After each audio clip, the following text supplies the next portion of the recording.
അതുകൊണ്ട് ഞാൻ ഇനി ഒരു കാര്യം ചെയ്യാണ്, ഇത് പാർട്ടിക്കകത്ത് പറഞ്ഞുകൊണ്ട് ഫലമില്ലാതെ എനിക്ക് ബോധ്യം വന്നു. ഈ 60 വർഷക്കാലം പ്രവർത്തിച്ചൊരു പാർട്ടിയിൽ എനിക്ക് ബോധ്യം. അപ്പോൾ നിങ്ങൾ ചോദിക്കുക ഇത് ഇപ്പോഴാണോ നിങ്ങൾക്ക് ബോധ്യം വരുന്നതല്ല, ചില സന്ദർഭങ്ങളുണ്ട്. പക്ഷെ അന്നേരം ഞാൻ കരുതി, അകത്ത് നിന്ന് കരുതി. ഇപ്പോൾ തീർച്ചയായിട്ടും അകത്ത് നിന്നിട്ട് ഒരു കാര്യമില്ല എന്നാണ് ഇത് തെളിയിക്കപ്പെട്ടത്. അപ്പോൾ അങ്ങനെ വന്നപ്പോൾ തീർച്ചയായിട്ടും ഞാൻ ഉദ്ദേശിച്ചു, ഇനി ഈ അവസാന കാലത്ത് ഇത്തരത്തിലുള്ള നീതികേടിന് കൂട്ടു നിന്നിട്ട് നിങ്ങൾ വലിയ നേതാവായി നടക്കുന്നല്ലോ എന്ന് എന്നോട് നമ്മുടെ സഹാക്കൾ ചോദിക്കാതിരിക്കാനെങ്കിലും ഈ അനീതിയെ ചോദ്യം ചെയ്ത് പാർട്ടിയിൽ നിന്ന് പുറത്തു പോയാൽ ആ പുറത്തു പോയിക്കോട്ടെ എന്ന നില വെച്ചുകൊണ്ട് തന്നെയാണ് ഇതിനെ പരസ്യമായി ചോദ്യം ചെയ്യാൻ ജനങ്ങളുടെ മുമ്പിൽ ഈ വിഷയം അവതരിപ്പിക്കാനും ജനങ്ങൾ പാർട്ടിയെ തിരുത്തിക്കട്ടെ. ഈ പാർട്ടി ഉണ്ടാവണം കേരളത്തിൽ. ഈ പാർട്ടി കമ്മ്യൂണിസ്റ്റ് പാർട്ടി, മാർക്സിസ്റ്റ് ഒരു കാരണവശാലും ദുർബലപ്പെട്ടു പോകരുത് എന്ന് കരുതുന്നവരാണ് ഞാൻ. ഇതിനെ നമ്മൾ കോൺഗ്രസ് നേതാവ് വേണുഗോപാൽ തന്നെ ഒരിക്കൽ പറഞ്ഞിട്ട് പാർട്ടി CPM തകരാൻ പാടില്ല എന്ന് പറഞ്ഞിട്ട്. അപ്പം അതെല്ലാവരും ആഗ്രഹിക്കുന്ന ഒരു കാര്യമാണ്. പ്രത്യേകിച്ച് ഞാനെല്ലാം ജീവൻ കൊടുത്ത് വളർത്തിയിട്ടുള്ള പാർട്ടിയാണ് ഇത്രയും കാലം. അതുകൊണ്ട് പാർട്ടി ദുർബലപ്പെട്ടു പോകാൻ പാടില്ല എന്നുള്ളത് കൊണ്ട് തന്നെ ഈ പാർട്ടിയെ തിരുത്തണം. തിരുത്തിയില്ലെങ്കിൽ എന്ത് സംഭവിക്കും?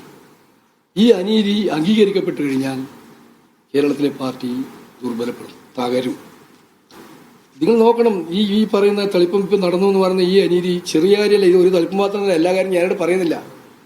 സംസ്ഥാനത്ത് വിവിധ സ്ഥാനാർത്ഥികളെ എടുത്ത് പരിശോധിച്ച് നോക്കിയാൽ നമുക്ക് കാണാൻ കഴിയും ഈ പ്രവണത ഇല്ലേ എന്നുള്ളത് കാണാൻ കഴിയും. അതൊന്നും ഞാൻ പറയുന്നില്ല, കാരണം ഞാൻ പറഞ്ഞിട്ട് പാർട്ടി ആകെ അങ്ങനെയാണെന്ന് വരുത്താൻ ഞാൻ ശ്രമിക്കുന്നില്ല. പക്ഷേ തളിപ്പറമ്പിൽ നടന്നത് നീതികേടാണ്, പാർട്ടിയുടെ ധാർമ്മികതയ്ക്ക് ചേരാത്തതാണ്, പാർട്ടിയുടെ സംഘടനാ രീതിക്ക് ചേരാത്തതാണ്. അതുപോലെ തന്നെ ഇത്തരം കാര്യങ്ങളെ എതിർക്കാതിരിക്കുക എന്ന് പറയുന്നത് എന്നെ സംബന്ധിച്ചിടത്ത് സാധിക്കില്ല. പല എതിർപ്പും നടത്തി അവസാനം എതിർക്കാൻ പരാജയപ്പെടും തോന്നിയ ഘട്ടത്തിൽ തന്നെയാണ് മാഷോട് തന്നെ പറഞ്ഞു, മാഷെ ഞാനില്ല, ഇതിനോട് യോജിക്കാനൊക്കെ ആവില്ല, ഞാനിത് പാർട്ടിയായിട്ടുള്ള എൻ്റെ ബന്ധം വിച്ഛേദിക്കാനാവും, പരസ്യമായി പറയാനാണ്, ജനങ്ങളോട് പറയാനാണ് പോകുന്നത് എന്ന് പറഞ്ഞുകൊണ്ടാണ് ഞാൻ ഇത് അവസാനിപ്പിച്ചത്. അതുകൊണ്ട് അത് പറയാൻ തന്നെയാണ് ഉദ്ദേശിച്ചിട്ടുള്ളത്. ഈ തീരുമാനത്തിൽ പ്രതിഷേധിക്കാൻ ഞാൻ വേണ്ടി വന്നാൽ തളിപ്പറമ്പ് മണ്ഡലത്തിൽ സ്വതന്ത്രനായി മത്സരിച്ചുകൊണ്ട് ഇതിനെ ഞാൻ പ്രതിഷേധിക്കും. ഇത് പറയുമ്പോൾ ഒരു കാര്യമുണ്ട്, സ്വാഭാവികമായിട്ടും നമ്മുടെ സഹകരണ ഭാഗത്ത് നിന്ന് വരാൻ വേണ്ടി പോകുന്ന കാര്യമുണ്ട്. അങ്ങനെയാണല്ലോ പഠിപ്പിക്കുന്നത്, പാർലമെന്ററി വ്യാമോഹി അതാണല്ലോ ഇനി പറയാം. എനിക്ക് വയസ്സ് 75 കഴിഞ്ഞു. അടുത്ത പാർട്ടി കോൺഗ്രസോടുകൂടി ഞാൻ പാർട്ടി പ്രവർത്തനത്തിന് വിട്ടുകണ്ട ആളാണ്. ഇപ്പോൾ പാർലമെന്റ് വ്യാമോഹം എൻ്റെ ജീവിതത്തിൽ ഇന്ന് വരെ ഒരു സ്ഥാനം മോഹിച്ച് ഒരു നേതാവിൻ്റെ അടുത്ത് ഞാൻ പോയിട്ടില്ല. എന്നെ മെമ്പറാക്കണം, എന്നെ MLA ആക്കണം, എനിക്ക് ചെയർമാൻ സ്ഥാനം വേണം എന്ന് പറഞ്ഞുകൊണ്ട് ഇന്ന് വരെ ഒരു നേതാവിനെ ഞാൻ കണ്ടിട്ടില്ല. പക്ഷേ ഈ തെരഞ്ഞെടുപ്പ് വന്നപ്പോൾ ഞാൻ വളരെ ആരാധ്യരെന്ന് കരുതുന്ന വളരെ വേണ്ടപ്പെട്ട ആളോട് ഞാൻ ഈ കാര്യം പറയുകയും ചെയ്തിട്ടുണ്ട്. ഞാൻ ഇത്രയുമല്ല, എനിക്കിനി പാർട്ടി സംഘടനയിൽ പ്രവർത്തിക്കാൻ കഴിയില്ല എന്നുള്ള കാര്യം ഞാൻ പറയുകയും ചെയ്തിട്ടുണ്ട്. പക്ഷെ ഒരു കാലഘട്ടത്തിൽ എനിക്കൊരു സ്ഥാനത്തിന് വേണ്ടി ഞാൻ ആഗ്രഹിക്കുകയോ പറയുകയോ ചെയ്തിട്ടില്ല. അപ്പോൾ പിന്നെ പല സ്ഥാനങ്ങളും ഇല്ലേന്ന് ഇപ്പം ഇന്ന് ഞാൻ കേട്ടു, ചില ആളുകൾ പ്രചരണം നടത്തുന്നത് മാഷക്ക് എത്ര സ്ഥാനങ്ങളിൽ ഈ കാലഘട്ടത്തിൽ കിട്ടിയ സ്ഥാനം എന്താ നിങ്ങളും അറിയണമല്ലോ. എന്നറിയോ? ഒന്ന് ബാങ്ക് പ്രസിഡന്റ്, അതായത് ഏരിയ കമ്മിറ്റി സെക്രട്ടറി ആയിരിക്കും, GPR ജില്ലാ സെക്രട്ടറി ആയിരിക്കും. കണ്ണൂർ കാർഷിക ബാങ്കിൻ്റെ പ്രസിഡന്റ് ഞാൻ. ബാങ്കിൻ്റെ പ്രസിഡന്റ് ആകാൻ ഏരിയ സെക്രട്ടറി ഒന്നും വേണ്ട, ലോക്കൽ കമ്മിറ്റി മെമ്പർമാർ എത്രയോ എൻ്റെ ബാങ്ക് പ്രസിഡന്റുമാരാണ്. എനിക്ക് കിട്ടിയൊരു ബാങ്ക് പ്രസിഡന്റ്. പിന്നെ കിട്ടിയെന്താ അറിയോ? അന്ന് തന്നെ ക്ലേസ് ആൻഡ് സിറാമിക്സിൻ്റെ ചെയർമാൻ. എന്താ അതിൻ്റെ അവസ്ഥ എന്തായിരുന്നു? ഒരു ദിവസം പോലും ജോലിയില്ല, തൊഴിലാളികൾ പട്ടിണിയിൽ, ആത്മഹത്യയുടെ വക്കിൽ, ആരും എടുക്കാൻ തയ്യാറില്ലാണ്ടിരിക്കുമ്പോഴാണ് എന്നോട് പറയുന്നത്, നിങ്ങൾ ഈ ചൈന ക്ലൈൻ്റെ ചെയർമാനായി ചുമതല എടുക്കണം എന്ന് പറഞ്ഞു. ഞാൻ മടിച്ചു, ഞാൻ എടുത്തിട്ടില്ല. ഒരു മാസം ഞാൻ ചുമതല എടുക്കാണ്ടെന്നു. അപ്പോൾ P. ജയരാജൻ പറഞ്ഞു, നിങ്ങളിങ്ങനെ എല്ലാം ഒഴിഞ്ഞു നിന്നാൽ ശരിയാവില്ല. കാരണം എന്നെ ജില്ലാ പഞ്ചായത്ത് പ്രസിഡന്റ് സ്ഥാനത്തേക്ക് മത്സരത്തിലേക്ക് നോക്കിയിട്ട് ആ കഥ അറിയുന്ന കാര്യങ്ങൾ നിങ്ങളോട്ടുണ്ടോ എനിക്കറിയില്ല. ഞാൻ പറഞ്ഞു ഞാനില്ല എന്ന് പറഞ്ഞാലാണ്. ഞാൻ ഇല്ല എന്ന് പറഞ്ഞ ആളാണ്. ഒരു കാരണവശാലും ഞാൻ മത്സരിക്കില്ല പറഞ്ഞതാണ്. എന്നിട്ടാണ് കുറ്റാട്ടിലെ നാണുവിനെ ആടുന്ന് നിർത്തിയിട്ട് മത്സരിപ്പിച്ച് ജില്ലാ പഞ്ചായത്ത് മെമ്പറാക്കിയില്ല. ഞാൻ ഒരു കാരണവശാലും ഞാൻ ഉണ്ടാവില്ല. ജില്ലാ പഞ്ചായത്ത് പ്രസിഡന്റ് സ്ഥാനത്തേക്കുള്ള മത്സരിക്കാൻ വേണ്ടി തീരുമാനിച്ചതാണ്. അതിലും വേറെ പ്രശ്നം ഉണ്ടാകുമെന്ന് ഞാനിപ്പം പറയുന്നില്ല. ഞാൻ അതിൽ നിന്ന് ഒരു തരത്തിലും അംഗീകരിച്ചില്ല. അതുകൊണ്ട് ഏതെങ്കിലും തരത്തിലുള്ള വ്യാമോഹം ഉണ്ടെന്ന് ഇപ്പം പറഞ്ഞാൽ എൻ്റെ നാട്ടിലെ ജനങ്ങൾക്കും അറിയാം, ഈ കണ്ണൂരിലെ എന്നെ അറിയുന്ന എല്ലാവർക്കും അറിയാം, അങ്ങനെ ഒരു ആഗ്രഹം പ്രകടിപ്പിച്ചില്ല. ചൈന ക്ലയിൽ ഇത് വന്നു, ചൈന ക്ലയിൽ ഇത് പോയി ചാർജ് എടുത്തു.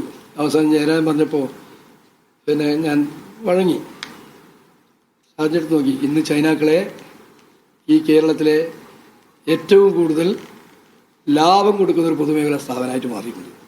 ആക്കിയ ഞാൻ തന്നെയാണ്. അവിടെ ഇന്ന് കാണുന്ന പുരോഗതി എല്ലാം, വികസനം എല്ലാം എൻ്റെ കാലത്തുണ്ടായതാണ്.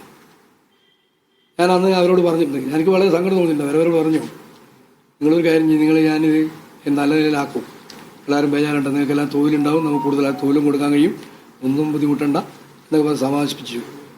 പറഞ്ഞ പോലെ ഞാൻ എന്നിട്ട് പറഞ്ഞവരോട്, ഞാനെടുത്ത് പിരിയുന്നതിന് നിങ്ങൾക്ക് ശമ്പളം വഹിച്ചിട്ടുണ്ടോ നടപ്പിലാക്കി തരും എന്ന് പറഞ്ഞ് അതിനുവേണ്ടി നല്ല ശ്രമം നടത്തി.